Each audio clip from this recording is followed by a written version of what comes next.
How are we doing, Stel? Out the FA Cup today. Another notch off the season.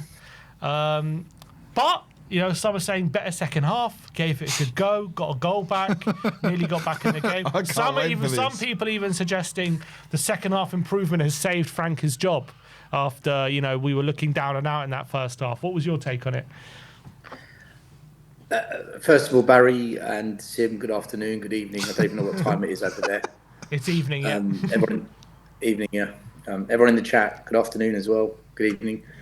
Do you know what? Today's the day that I'm broken with the manager, the players, the fans, everything, media, owners, the whole thing. I am sick to death of the same shit every single year and the same excuses, the same bullshit that I'm having to hear again and again and again. Oh, what a great second half. Rubbish. Absolute crap. Villa, Liverpool, Fulham, Newcastle United, Bodo Glimt, Brighton. Every time we go 2-0 down, Frank's tactics go out the window. Frank's strategy goes out the window. There's nothing to lose. When there's nothing to lose, we just do whatever we want. And we attack, and we look a lot better. It's got nothing to do with tactics, nothing to do with strategy. It's because there's nothing to lose. It's happened 6 times this season. We're 2-0 down. We're looking absolute dog shit. That's when you see Tottenham start playing, because the players say, sod this is bullshit. They do what they want, and they just attack. That's what happens. It's happened so many times. So people saying, oh yeah, but Frank, he saved himself with that second half. Frank did nothing. It's the players, man. There's nothing to lose, guys. There's no caution to the wind. There's no pragmatism. There's no play it safe. There's no, let's not put too many bodies forward in case they attack us and we don't have enough players to defend. That all goes out the window, man. How many times have you seen that happen this season? Yeah, well, quite a few. But what conclusions do you take from the fact that you saw Tel, Xavi, Odegaard look so much better in that second half when we were flying forward? Should Frank not look at that and think, let's play like that more often? But he never does. Frank's the wrong manager for Spurs. I've been saying it for weeks. He's the wrong guy for this football club. He's negative. He's a negative manager. His interviews are negative. The way he talks about things is negative. His tactics are negative. Our fans are negative too, with this whole bullshit. Oh, all the players are crap. They're all shit. It's got nothing to do with Frank. All the players are rubbish. When the players want to attack, we're not a bad team. We're not a top side. We're not a Champions League top 4 team. But you know what? We can do more than what we're seeing. 14th is because of Frank. It's all because of Frank. We should be at least 7th or 8th if we had a more attacking manager. If we had someone that was more confident in taking risk and trusting the players we've got to give it a go, we'd be higher up the table. We wouldn't be top 4 because you need quality to get to that level. We lack that quality. But these players are good enough to be higher up the table and to put in better performances. How many of us fans have been saying this on a weekly basis? Mm-hmm. It's the manager. He sets them out with this negative approach. You know, and look at us again. We're having a fight after the game. Where's that fight in the first half? Where's that fight in the first half? And another thing that's pissing me off, this fan base is really beginning to bother me. Do you know the people that scapegoated Romero, the people that wanted to put the blame on Romero for calling out the board and having a go at Enoch? Damn bloody right, Romero had the balls to come out and publicly slam them, publicly shame them, because now everyone's talking about it. Good. Bring that negativity on the board. And people want to go after Romero. Was Romero on the pitch tonight, guys, when we went 2-0 down? Was Romero on the pitch tonight when there's a fight after the game? No. So who are they going to blame tonight? Where's all the scapegoat merchants tonight to slam Romero? Is he perfect? No. Does he have crazy, irrational moments? Yes. But is he a winner? Damn right he's a winner. Does he care about this club? Yes, he does. He cares about winning at Tottenham. Otherwise, he would have left ages ago. But he's still here. It means something to him. And people scapegoat him because he makes the odd mistake and because they're too scared to go to a protest. They're too scared to blame Enoch and Levy. They're too scared to call out the real problem. They hired Frank, not Romero. Frank tells Romero and the rest of the players to be defensive and not attack. But yet we've got fans going after Romero. Romero wasn't in the game today. Romero wasn't part of the defence that conceded 2 goals tonight. Romero wasn't kicking off and fighting after the game tonight. I'm honestly, Sim, I'm sick of it, man. I'm sick of this manager's tactics. I'm sick of fans scapegoating Romero. It's all broken. The whole thing is broken. And we were told that we hired Frank so we could compete on 4 fronts, and now out the FA Cup, we were out the Carabao Cup also very early. We're now 14th in the Premier League, and the best we're performing is in the Champions League. I guess maybe should we chuck the league and just go for the Champions League? Is that where we're at? Focus on the Champions League. Sack Frank. Bring back Ange, win the Champions League, and season 3 is better than season 2. Oh my god! Oh my god! I can't believe Stales just said that. I would bring back Ange. I would bring back Ange. I know you'd bring back Ange. Jesus Christ! Get him on the phone. Let's have some fun. Let's have some fun. I think you're right. I think everything is broken. Everything everything. The players, the board, the fans, I just don't know where. I don't know where we go from here. Still, we picked up another injury today with Richarlison. I think that makes it 11 first-team players injured at the moment. I know we got Dom and Doggy back, but last season we had another similar injury crisis, and there was a lot of reasons why people said that happened. What do you think? Why is this a constant thing? Every season we're in the midst of an injury crisis. Well, why is it constantly happening at this club? Every year it seems there's a point that there's 10, 11 players out injured, and it's happening again. It's Ange's fault. It's Ange's fault, clearly. Ange Postecoglou's to blame for all the injuries. Ange Postecoglou's to blame the fact that Nottingham Forest can't win a game under Sean Dyche. That's Ange's fault as well. Mm-hmm. Just blame Ange for absolutely everything, Sim. That's the answer to every single problem at this club. It's all Ange's fault. Mate, these injuries are happening because the manager... with Ange, some of the injuries weren't his fault. Some was because he overplayed certain players, okay? With Frank, some of the injuries aren't his fault, but other injuries are because he's overplaying certain players. And the reason Frank's overplaying certain players is because this coach and all those really intelligent fans that said, we just need a coach. That's all we need. A better coach gets more out of this squad. Well, then why isn't Frank coaching the players that he doesn't trust? Why doesn't he coach Dane Scarlett? Why doesn't he coach Odebert and Tell? Why doesn't he coach Lucas Barnett Williams? Why doesn't he coach him? Why doesn't he coach our players so that he can rotate them and trust them a bit more? Why doesn't he do that? I thought he's a coach. That's why we're getting injuries, because it's the same players playing all the time, and he's rushing players back. The reason Bergvall's injured is because he got rushed back from an injury. That's why Bergvall's injured. But if that was Ange Postecoglou, all hell would break loose. Oh, Ange is killing this squad. Oh, Ange is destroying everyone. Frank's doing the same thing. Where's the same energy towards Frank for this shit? Don't get me wrong. It's not all Frank's fault, because it wasn't all Ange's fault, and it wasn't all Conte's fault, and it all wasn't Poch's fault, and it all wasn't Nuno's fault. Enoch will and always will be the biggest problem at this football club. They will always be the biggest problem, because they recruit the people that scout and bring so-called talent to this club.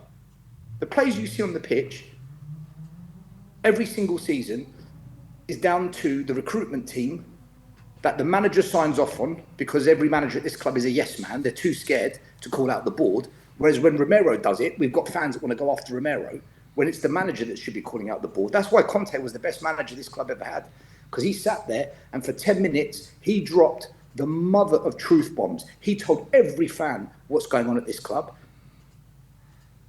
So, Enoch hire the recruitment team. Enoch hire yes men. Enoch hire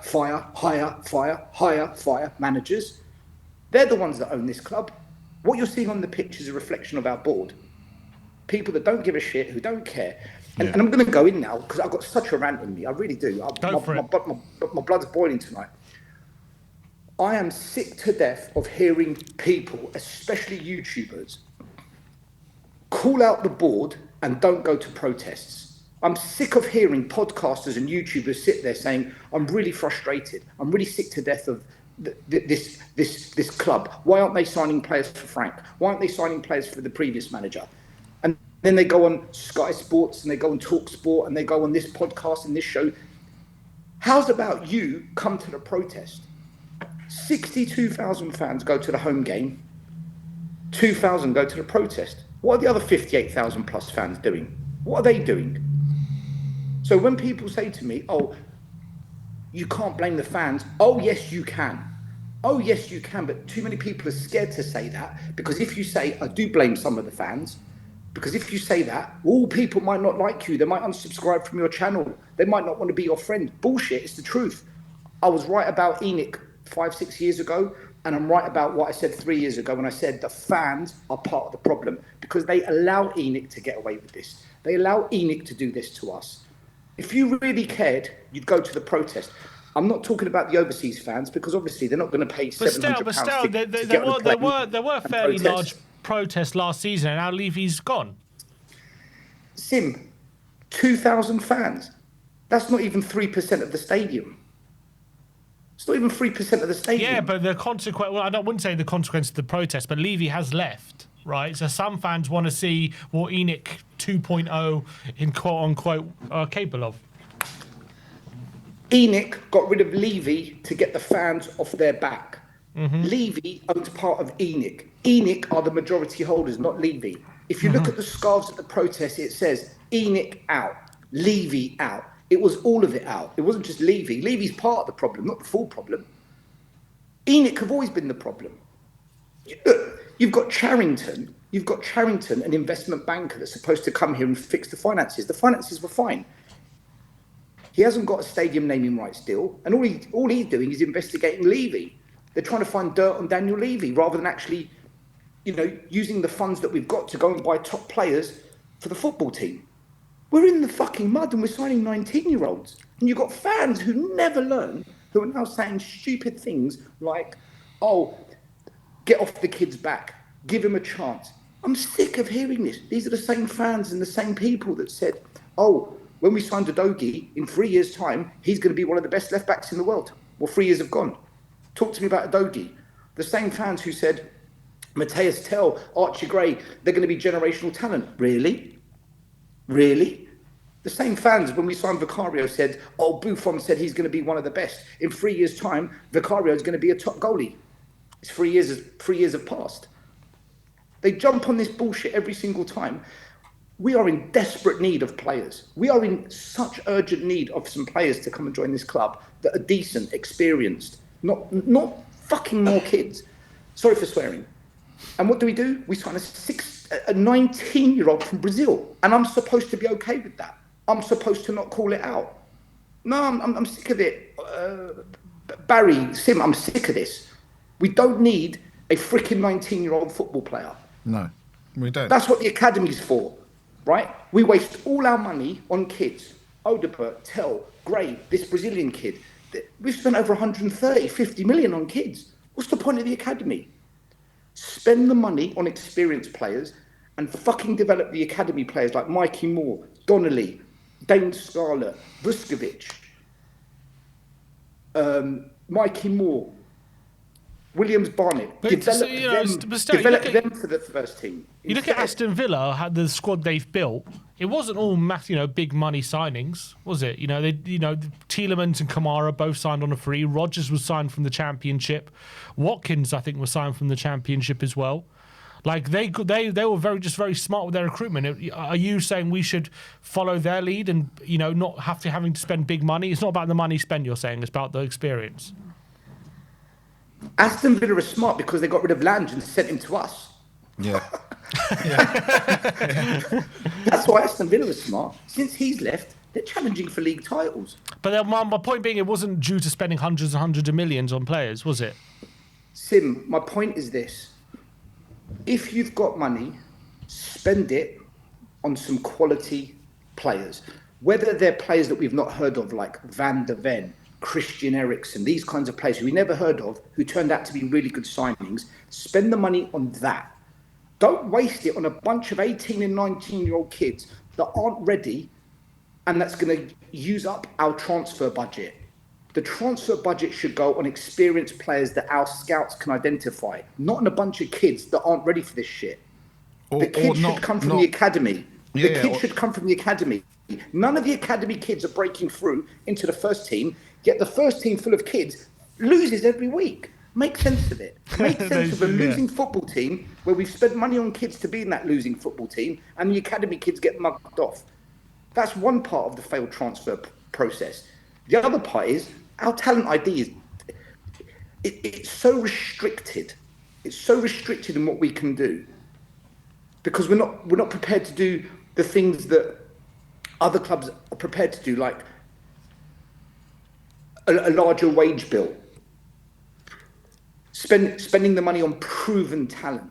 We need proven talent at this club. We might not get the Ezes, we might not get the Morgan Gibbs Whites, we might not get the Semenyo's because those players, as soon as a bigger club comes along, we can't compete. They're going to go to Liverpool, Arsenal, Man City. Facts.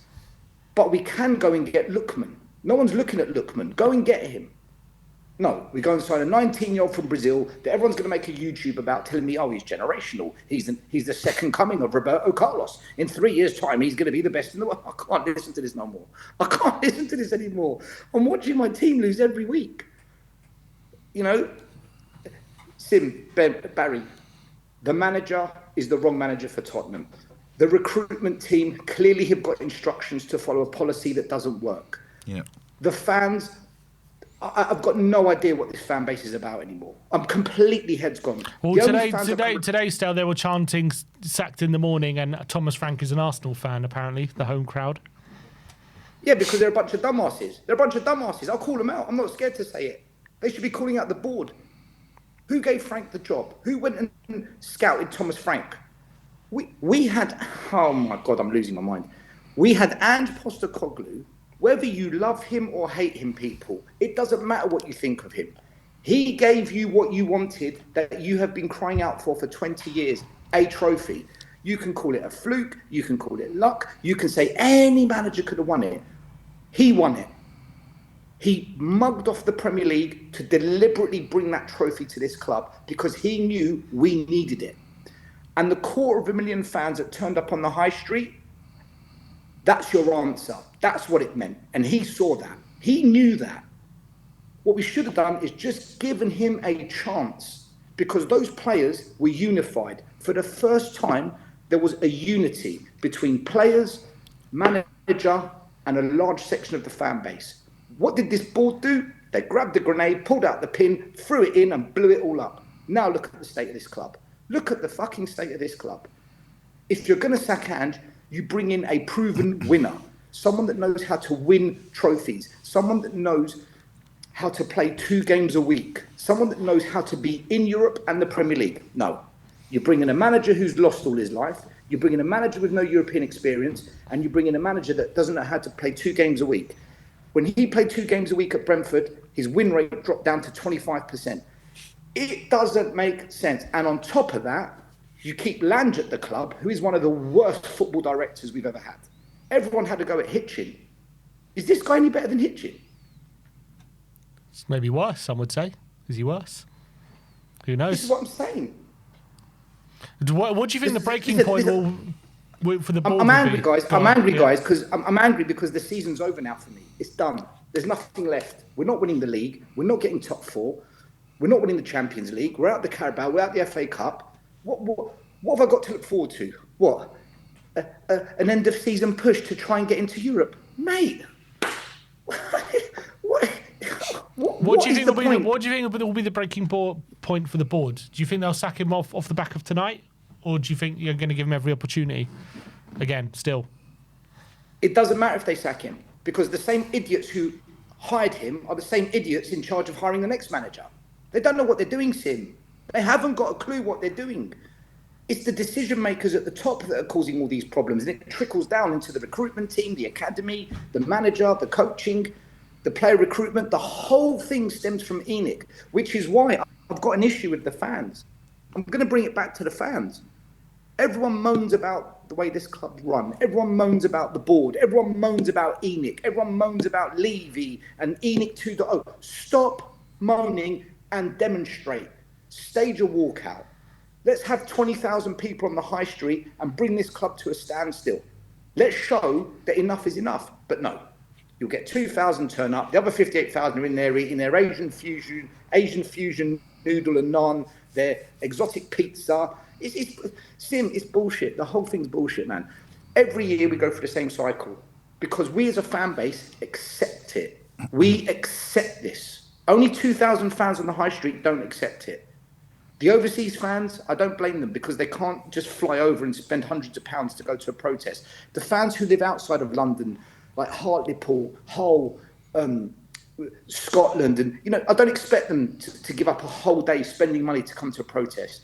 The fans that go to the games on a match day, there's no excuse. But still, were you demanding? Go on. You're gone. Sorry. I was going to say, and if they say, "Oh, I haven't got time for a protest," well, you've got time to be in YouTube in the comments, calling out the problem, moaning about ENIC. You've got time to go on Twitter doing an analysis of why ENIC are the problem. Mate, you've got the time. You just choose not to give it to where it needs to be. Well, and this is why we're in this mess. But were you demanding the continuation of the protests after Daniel Levy left? For me, there was no point protesting because I know how it works because I've been to them for 6 years. If I tried to protest when Levy left, nobody would have turned up. Because the way it works at this club is you have to wait until everyone sees the light, everything goes to shit, to everyone to say, right, we need to protest again. That's how it works at Tottenham. At Tottenham, we only react when we're in the mud, when we're in the complete gutter. From day one, I said, guys, I'm not sure about Frank.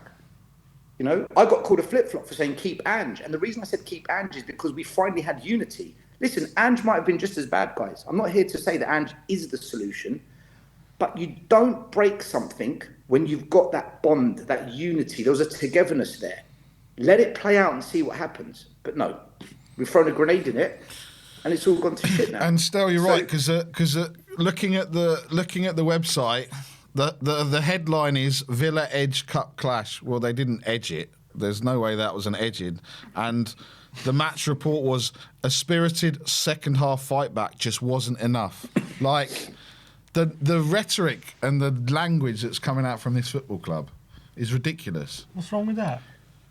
What do you mean? The headline Villa Edge Cup Clash. They didn't edge it. 1-2-1. They didn't edge it though, Sim, did they? It wasn't a tight game. Was it the second half? Guys, go back and watch that second half, right? I've seen this play out 1,000 times. What the headline should be is 10 minutes of football. Tottenham rally in second half when there's nothing to lose. That's what it should say. Because what happened is we came out, there's nothing to lose now. Let's just go for it because we're out the cup already. 2-0, it's game over. We rally, we get the goal. And then what a good manager does, like Unai Emery, he spots that his team's beginning to wobble. We're in trouble here. Makes the subs, and slowly but surely, he got back control of the game. The way Unai Emery and Aston Villa managed that second half when we were beginning to be in the ascendancy was a masterclass. Mm-hmm. The way they started going down, grabbing their ankles, picking up the fouls, looking for the fouls, getting in our players' heads. Mate, they got into our heads. That's why our players lashed out at the end of the game. They got to us. It was a masterclass in managing a game that they were losing a grip on. Unai Emery's brilliant at that. So, yeah, we rallied for about 15 minutes. We looked like we were going to get a goal. We were a little bit unlucky with an offside decision, but it was the right decision. But, mate, Aston Villa hit the crossbar second half. They had a few chances as well. They had a shot off the line, didn't they? Yeah. Valbuena off the line. Sorry, shot off the line, yeah. And, they managed that. They managed that period after our little spell really, really well. Frank said after the game, if we played the first half like we did the second half, we would have won. Mate, he's trolling us. I swear to God, he's trolling us. He's absolutely trolling us, this guy. It's unreal. No shit, Frank. How's about you send us out on the front foot in the first half then? How's about you send us out to go for the kill? You know, some teams, they go for the kill in the first half, try and get a 2-goal lead, and then they say to the opposition, you come and get back in the game and we'll pick you off on the counter. Us, no, you know, be careful. Let's play not to lose. And then if we're in trouble and there's nothing to lose, all right, then we'll take the shackles off and we'll try and get back in the game and attack. But you can't do that because good teams won't let you get back in the game and win. You might score a goal like we did today. You know, the same thing happened against Liverpool. The same thing happened against Fulham. Oh, but look at Spurs in the second half against Liverpool. Look at Spurs in the second half against Fulham. Guys, we lost. We lost every game. It doesn't matter because you've given up the game in the first half. Football is 90 minutes, not 45. So, look, I can't do it. For me, Frank isn't the solution. And I've said it before on your show. If you want to chuck £400 or £500 million at him to get top 4, do it. That's as far as he's going to take us. But he's not the long-term solution if fans want glory. The players, they're better than what we're seeing, but they're not good enough to be challenging for major honours. The recruitment team are so substandard it beggars belief. The board couldn't give a shit. Vinay came in as this so-called communicator. He's going to liaise with the fans. Where is Vinay? He's been so quiet. You'd think the guy's in a coma. He doesn't speak, and he's come into. He's actually worse than Donna Cullen. He's worse than Donna Cullen when it comes to communication. And then you've got the fans who want to blame Romero. They don't want to protest, and then they pick and choose when to blame Enoch and when to blame the manager. Hey, nothing works. Nothing works. Board, fans, players, manager, recruitment. We're just lucky that Wolves, Burnley, and West Ham are so shit that we can't get relegated. Do you think That's if the we do reality lose, of it. do you think if we do lose to West Ham, he might be gone? If we lose to West Ham and he's not gone, I will find where he lives. And, Stop right there. Stop right there, still. and drag him into a plane and send him to the Bahamas to go and live with Joe Lewis. Okay, I was wondering where I was going. You know what? I'm glad you said stop there because I had to change my story because I was about to lose it. Yeah, but you get my point. Yeah. I don't think we lose to West Ham though. We're too good to. We're too good not to. We're not too good still. We've seen this before. Come on. We did draw to Wolves. We drew to Wolves still. I've just got this feeling that we will beat West Ham. But to answer your question, if we draw to West Ham, he should be sacked. Yeah. If we draw to West Ham, we're at home. By the way, another home game we've lost. Yeah. That stadium's a curse. You know that. Yeah. You know them dolls where you prick it like they do juju and voodoo. Yeah. Yeah.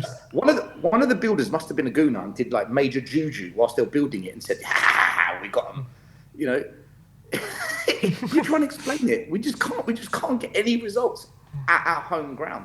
And I think that's why the fans as well are so pissed off because most fans go to home games, don't they? Yeah, of course. Yeah. That's it. Can I ask you one question, guys? Go on. In your opinion, when you see a second half of football where we look better, do you think it's the players or do you think it's more the manager that the first half we just look like we haven't got a clue what we're doing? Well, I think you have to put the conclusion that it's the manager because that first half has been the norm. That second half has been the exception. We have seen similar performances that second half. For example, I thought at times against Bournemouth and maybe against Brentford, we were like that. Maybe the first half against Sunderland. But the norm has been that first half. That's been the majority of the season. So when I'm looking at what Frank is trying to implement, I would say that, as you say, when we've got nothing to lose, then all of a sudden we're seeing like what we did in the second half. And all of a sudden we're seeing the players fly forward and we're pressing really aggressively and we're getting Xavi involved and we're playing through the centre. But you know what was crazy? We're playing through the centre And then he changed it, and then he put Scarlett right wing, and then which I didn't understand, and then he changed the formation, and it completely nullified us. And we went back to just playing out wide and putting crosses in. When Tell, Xavi, Mawani, and Odegaard had a really good thing going in that second half, playing it through the middle and actually finding little pockets of space and actually getting little openings, and we got a goal from it. And then he changed it up. I didn't understand that. He's making decisions that is affecting the players, but I think that the players, there's blame like you say, still there's blame everywhere, right? And I just don't understand how Polinia, second half, if we take him as an example, where's the fight? Where's the desire? And like you said, where's that fight at the end? Why are they not having? They got to that point because Villa were just playing with us. But if they showed a bit more of that fight at the start, Villa wouldn't be able to play with us. So at some point, those players have got to take some responsibility for what they're doing on the pitch. They can't go on the pitch and go, surely they must all be thinking, if it's all on Frank with these tactics, surely they must be going on this pitch going, well, this is bollocks, we're not going to play it. And just, do you know what I mean? I don't know. Surely, I don't know. There's a few things on what you said. First of all, Paulinho is hands down the best number 6 at this club, and he's a very good number 6 in the league. Frank mugged him off for the last 2 months. Completely mugged him off. Go make sense of it. He's easily one of the most passionate, hard-working, tough tackling, and he's got a goal in him, midfielder we've got right now. He benched him for the last 2 months. Xavi Simons, he's overrated, he's not all that, blah, blah. Xavi Simons is a top player. Let him sit in the middle, let him be free, and let us be an attacking team, and you will see a good Xavi Simons. He's another one that's been sitting on the bench for a while. And when we play such negative tactics, it doesn't work to his game. Our tactics do not work to his game. Then you've got players like Matthias Tell, who I'm not a big fan of, but he had a decent game against Bournemouth. And today, yeah, you're right, it was clicking. So why did he bring on Solanke for Tell? Like, what the fuck was that about? Made no sense. So this is why I've always said, when fans say this squad is shit, it's the players, they're crap. Yes and no. The squad's not good enough to get top 4, but it's much better than what we see. And we do not play a system to the strength of our players. Yeah. Just look at the fullbacks at this club. They've gone to complete shit because we don't play them to their strengths. Porro's gone to mush. Spence, he's been dropped for Ben Davies. Ben Davies! What are we doing here? He was probably one of our better players today. Which goes to show everything. We lost with Ben Davies. We lost with him. Spence is a far better attacking player than Ben Davies. But that's the point. Frank doesn't want the attacking option. He doesn't want us to have those attacking players. Spence was the best player against Liverpool, so aggressive going forward. That's the Jed Spence that we saw at Nottingham Forest when we signed him. But Ange stifled Spence by inverting him. And now Frank's stifling him by, number 1, not playing enough attacking football. Number 2, dropping him for Ben Davies. I could pick out 6, 7 players that are suffering because of Frank's tactics. So I agree with what you're saying there about the players. You can blame them to some degree, but do you know, nothing's going to change whilst Enoch are here, guys. I'm telling you, nothing's going to change whilst Enoch are here. So you saying we have to start the protest back up again? Is that what you're calling for? We should never have stopped them, but you won't get the numbers because, unfortunately, our fan base is very much. I don't know why, but all I can see is Danny, and I feel sick. Oh, here we go. There we go. but yeah, look, I'll wrap it up because I want Danny to come on as well. But the problem with us is our fans are so desperate for a 3-course Michelin meal. When you give them some crumbs and they taste those crumbs, they think it's Gordon Ramsay. No, it's crumbs. So you have to wait for them to realise, guys, you've been given crumbs. Oh yeah, these are crumbs. Okay, we need to protest again. we need to fire up the protests again. Mate, the day we sacked Ange and brought in a manager that wasn't better, That was your answer right there and then. But fans had to wait and see that because they jumped on the whole, we just need a coach. Frank's going to make us more defensively better and he's got good tactics, blah, blah, blah, blah, blah, blah. Now they've seen it for what it is. And fans jumped on the whole ENIC 2.0. Let's wait and see what they do. Okay, well, I think fans have seen enough. This transfer window so far is absolute dog shit. And we are desperate for players. So fans have to see it for themselves. And once they see it and they realise it's crumbs they've been fed, okay, we need to protest. But I tell you now, guys, we'll fire up there's a protest plan, change for Tottenham. There's one that's going to be announced for the West Ham game. There's going to be a protest for the West Ham game. But here's the problem. I guarantee you we won't get the numbers. We won't get the numbers. And then you'll see what our fans are really about. They think just sacking the manager is going to fix the problem, or one or two signings will fix the problem, or change Vinay for someone else, that will fix the problem. Mate, we need a complete new ownership that brings a complete fresh start to this club.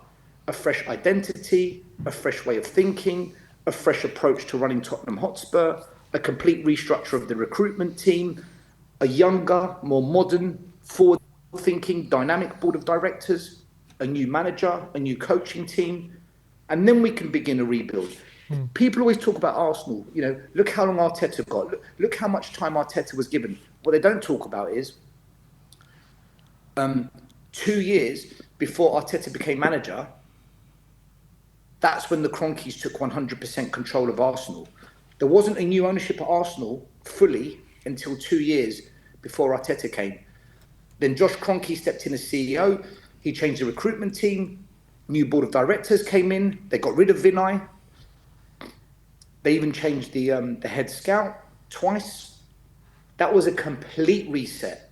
We haven't had that. We haven't had that reset. It's an illusion. It's a con. You've been given crumbs, people, and you think you're eating fillet steak with lobster. ENIC are still freaking here. They've just, what's the word? They've repackaged it. Rebranded. Rebranded it. Arsenal was a complete reset. New owner, new CEO, new board of directors, new recruitment team, new manager, new head scout. Completely got rid of every player. The only one that survived was Saka. That's the difference. Us, yeah, we jumped on the bandwagon. Oh yeah, Levy's out. Yeah, it's all done. It was never done. And also, there's someone's done a comparison of the results Arteta got compared to Frank, and Arteta got far better results in his first 30 games than Frank has. So, make of that all deal. Listen, and I guarantee you this: if Arteta doesn't win a major trophy this year, they will sack him. They will sack him. 100%, he'll be gone. But I'm really at a point now where I'm sick to death of writing off seasons because these things take time. It's a process. There's a plan. There's no plan. That time's the never process going to come. exist. I agree. It's That for me as well. It's the same thing all the time. That for me as well. So sick of another. Well, when we sat down, just like, okay, so is this another transition season? Every season is a bloody transition season. We never have just a season we can judge. It's just transition after transition after transition, writing off the season in January. Like every single year it happens, and that's not what I'm so frustrated with, and that's what this club is in continuous cycle, and which we can't get out of. But look, still, we're gonna have to move on. Appreciate you calling in as always, bro. Good to see you. And guys, we'll you have a good weekend, and yeah, I'll see you guys soon. Much love to everyone in the chat, even the haters. Deep down, I know you love me. Deep down, deep down. They do. Ciao.